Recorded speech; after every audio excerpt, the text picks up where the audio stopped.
Hello, I'm Michael Perryman.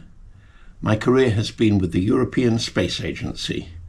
For 17 years, I was ESA's chief scientist for Hipparcos, the first space mission dedicated to the accurate measurement of star positions.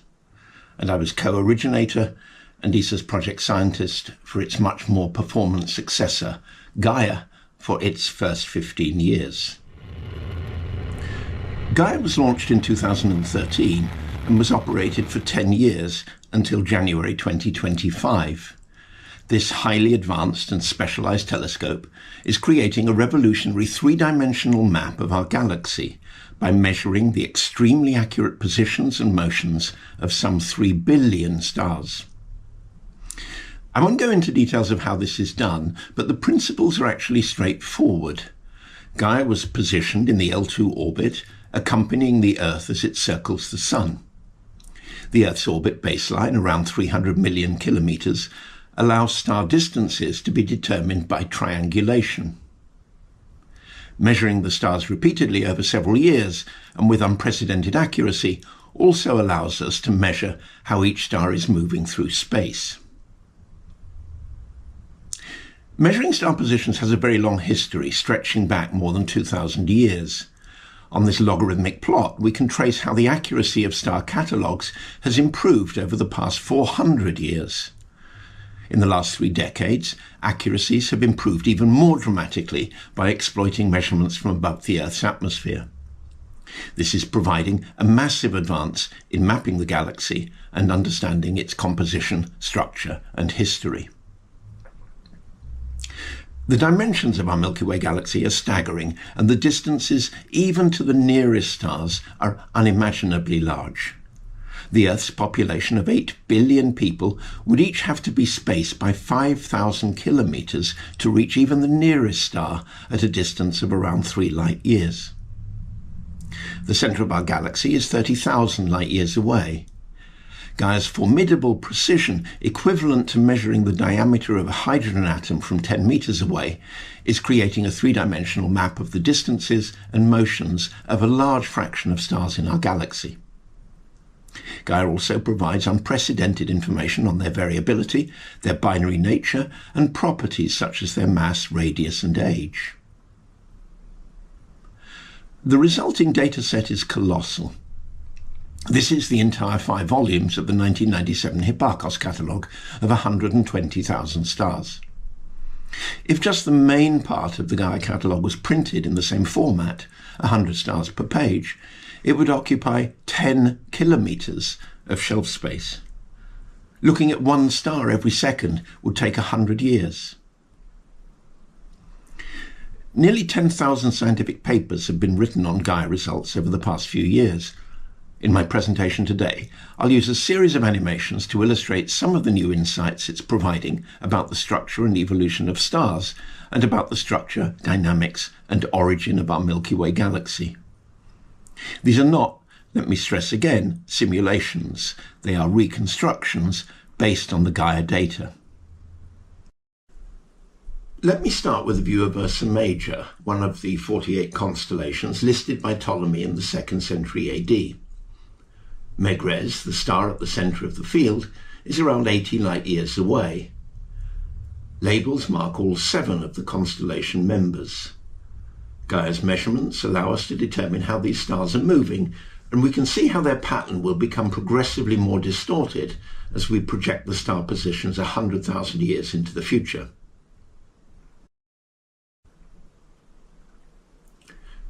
Let's move across the sky to Orion's belt and its bright stars Alnitak, Alnilam and Mintaka, all 3 at a distance of about 1,000 light years.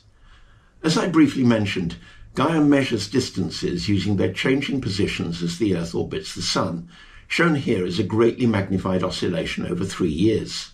For example, Procyon at the top left is nearby and has a very large parallax motion. Gaia also measures the star motions through space, and we can show this again here with some magnification, and again propagated 100,000 years into the future. Gaia measures the combination of these 2 effects, parallax and proper motion, I show the combined motions in this animation. All, let me stress, are based on real measurements. The very first star motions were reported by Edmund Halley just over 300 years ago. He noted that the bright star Aldebaran, at the centre of this field, along with Sirius and Arcturus, had moved significantly from their positions given by Ptolemy in his Almagest. As we set all the stars in this field in motion, based strictly on the Gaia measurements, Arcturus moved south, in contrast to most of the other stars near the centre of this field, which are moving right to left. These are stars of the gravitationally bound Hyades star cluster. Important over the past century in helping to pin down the cosmic distance scale, Gaia has discovered hundreds of new Hyades members, and it reveals much about the cluster's age, formation, dynamics, and its ultimate dispersion millions of years in the future. Not far away on the sky from the Hyades, the Pleiades star cluster, also visible to the naked eye, has its distances accurately measured by Gaia at just over 300 light years. Watch how this closely bound group of young stars move together, which they'll continue to do over millions of years. Before Gaia, we knew of around 1,000 open clusters. These are sites of recent star formation in our galaxy's disk. From its combination of accurate distances and motions, Gaia has already discovered some 15,000 such clusters. Careful studies of their distances and space motions are providing major advances in our understanding of star formation and stellar evolution. Barnard's star, discovered by Edward Barnard in 1916, moves across the sky at 10 seconds of arc a year, and it's still one of the swiftest movers known. It would cross the face of the moon in 200 years. It moves quickly across the sky, not because it's moving through space particularly rapidly, but because it's nearby, less than 6 light years away. Space, by the way, is not only enormous, but it's also very empty. Fortunately, we'd have to wait for many times the age of the universe for any two stars in the solar neighbourhood to collide. Although stars rarely collide, they can still pass relatively close to each other as they hurtle through space. One field of study opened up by Gaia is examining which stars in our region of the galaxy came close to the solar system in the geologically recent past, and which will pass close to us sometime in the relatively near future. This object, Hipparcos catalogue number 89825, also known as Gliese 710, is currently 60 light years away.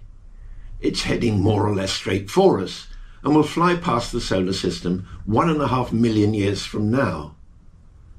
It will become as bright as the brightest planets, and unlike any stars in the sky today, its rapid motion will be discernible over a human lifetime. Studies are evaluating the effect that these stellar flybys have on the disruption of the Oort cloud comets and their possible impact hazards on Earth. These flybys are perhaps linked to mass extinction events on Earth in the distant past. From their tiny wobbling motions, Gaia is discovering hundreds of thousands of binary stars. It's making enormous contributions to understanding their formation, their evolution, and many related phenomena ranging from eclipsing binaries, ellipsoidal binaries, cataclysmic variables, supernovae, and many others. Gaia has found the first binary systems where an ordinary star and a massive invisible companion orbit each other. Some of these invisible objects are almost certainly stellar mass black holes, such as this object, Gaia BH1, discovered in 2022. It's 480 parsecs away and comprises a Sun-like star orbiting a black hole 10 times the mass of our Sun in a 185-day orbit. This Gaia discovery is the closest black hole that we know of today. Gaia is also discovering new exoplanets from the wobble of their parent star as the planet tugs at it throughout its orbit. I've estimated that Gaia will eventually discover tens of thousands of new planetary systems in the coming years.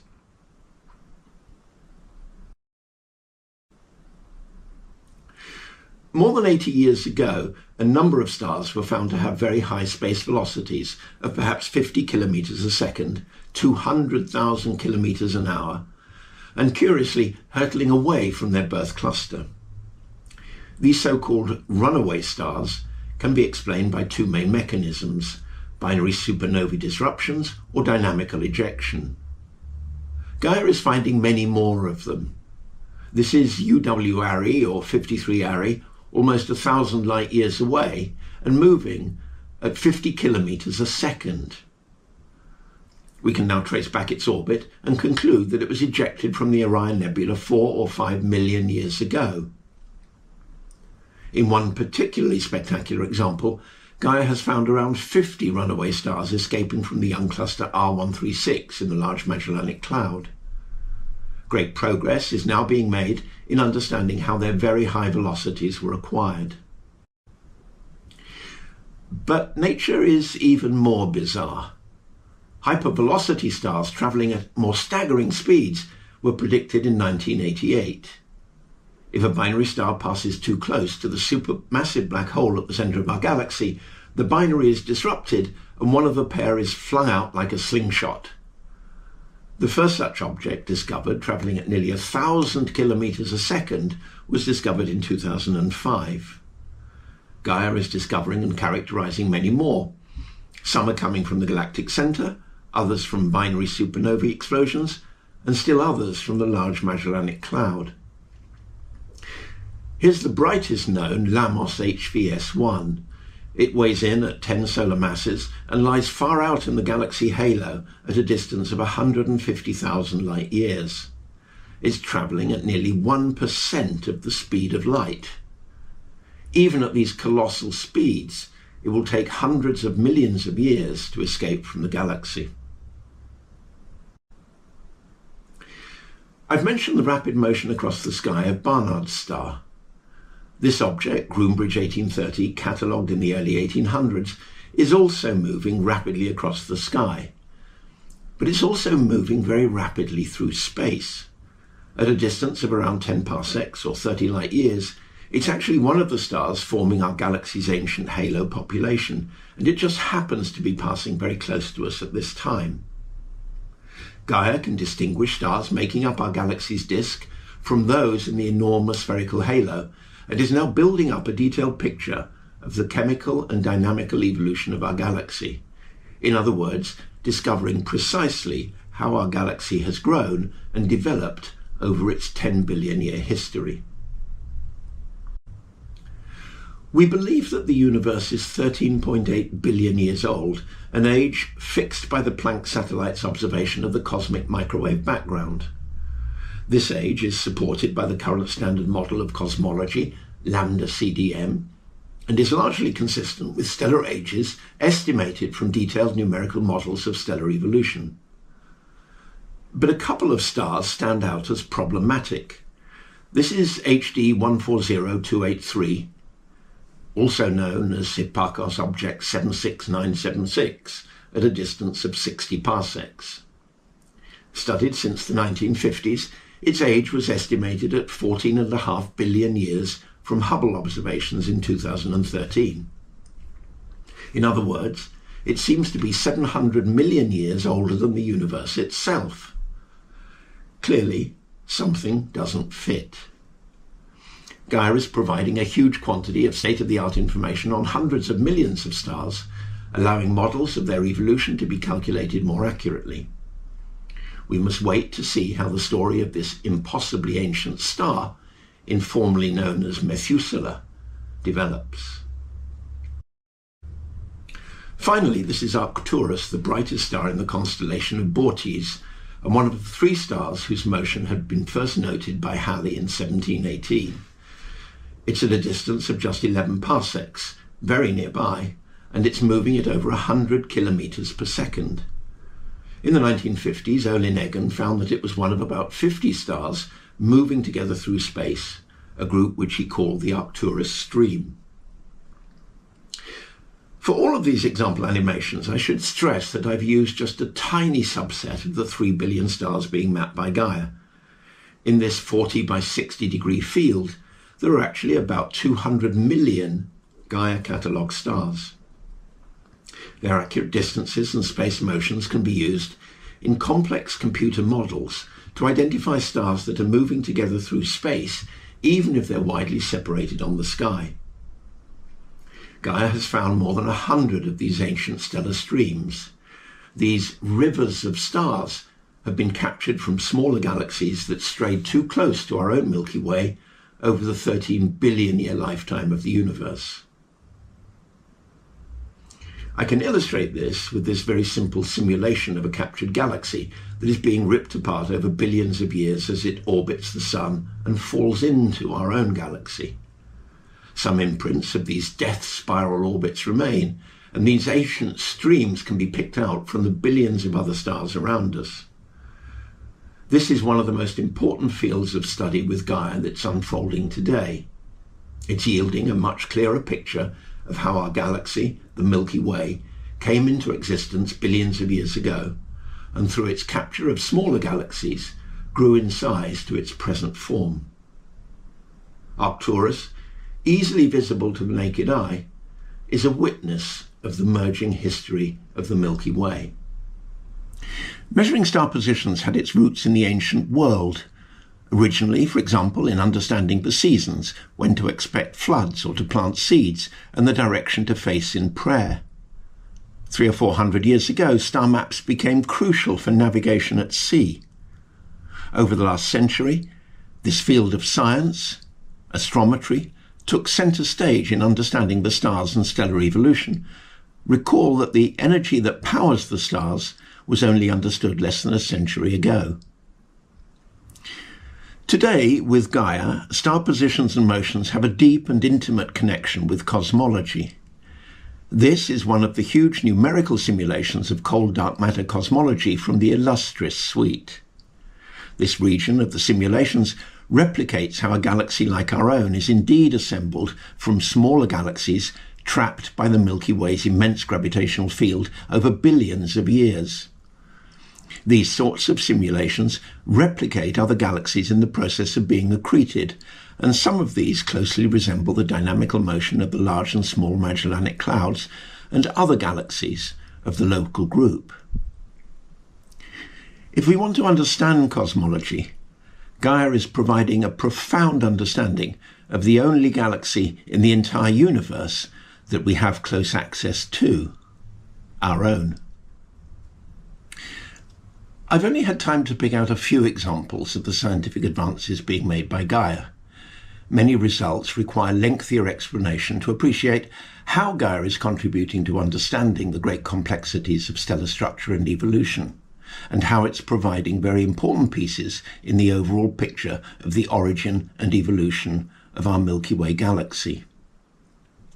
I've probably left you puzzled as to how these measurements were actually made and how the vast Gaia catalogues are being produced. But this was not my task today. Gaia is the result of studies over many years, complex technology developments, and a huge pan-European collaboration with more than 400 scientists and some 2,000 engineers and managers in industry working together over nearly 3 decades. I'll finish with some details of my own outreach activities for Gaia, which includes more than 200 essays on different scientific topics and a number of interviews with some of the key scientists and engineers involved.